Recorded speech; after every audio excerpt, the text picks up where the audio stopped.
আসসালামু আলাইকুম ওয়া রাহমাতুল্লাহ।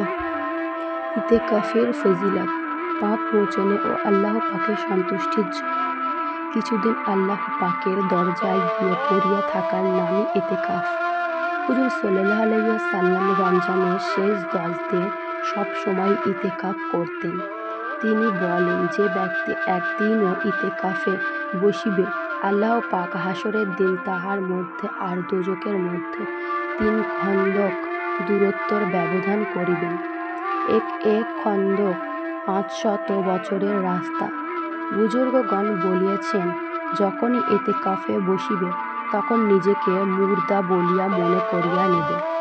ইতিকাফের হালতে দোয়া, দরুদ, নফল নামাজ, তাসবিহ, তাহলিল, জিকির, আজকাল, কুরআন শরীফ তেলাওয়াত, দ্বীন ও ঈমানের আলোচনা, দ্বীনী কিতাব পাঠ করে মোবারাকা মুশাহাদায় সর্বদা মগ্ন থাকা আবশ্যক। দুনিয়ার যাবতীয় কাজকর্ম, অযথা কথাবার্তা বর্জন করে শুধুমাত্র আল্লাহ পাকের ইবাদতে মগ্ন থাকতে হবে। পায়খানা, প্রস্রাব, ওযু, গোসলের মধ্যে বাহিরে যাওয়া যায়, কিন্তু বিনা কারণে বাহিরে গেলে ইতিকাফ বাতিল হইয়া যাইবে। রোজার মধ্যে রাত্রে স্বামী-স্ত্রী সহবাস করা যায়, কিন্তু ইতিকাফের মধ্যে কোনো সময়ই তাহা করা যায় না। করিলে তাহা ইতিকাফ বাতিল হইয়া যাইবে। যদি কেউ ইতিকাফ শুরু করিয়া এই 2 প্রকারের কাজ কোনো একটি কাজ করে, তবে পুনরায় তার কাজা করিতে হবে। কাজা করিবার নিয়ম, অন্য সময় রোজা রাখিয়া আবার ইতিকাফ করিবে। খানা আনিয়া দেওয়ার কেউ না থাকিলে খানা আনার জন্য বাইরে যাওয়া জায়েজ আছে, কিন্তু তাড়াতাড়ি আনিবে। বেহুদা 1 মিনিটও আর বাইরে থাকবে না। ইতিকাফে চুপ করিয়া বসিয়া থাককে সওয়াব মনে করা মাকরুহ।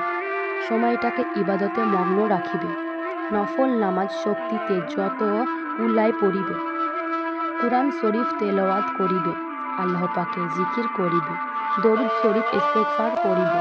নিজের ভাষায় মন গলাইয়া আল্লাহর কাছে কান্নাকাটি ও রোদন করিয়া সমস্ত গুনাহ মাফ চাইবে।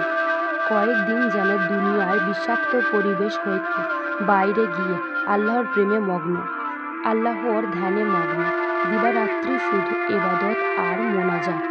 ইতিকাফের সব কয়েকদিনে এই রূপ ইবাদত করিবে। রমজানের 21, 23, 25, 27 ও 29 শেষের রাতগুলি বেশি বেশি কান্নাকাটি করবে। মহিলাগণ ঘরের এক কোণায় নামাজের স্থানে পর্দা দিয়ে ইতিকাফ বসিবে।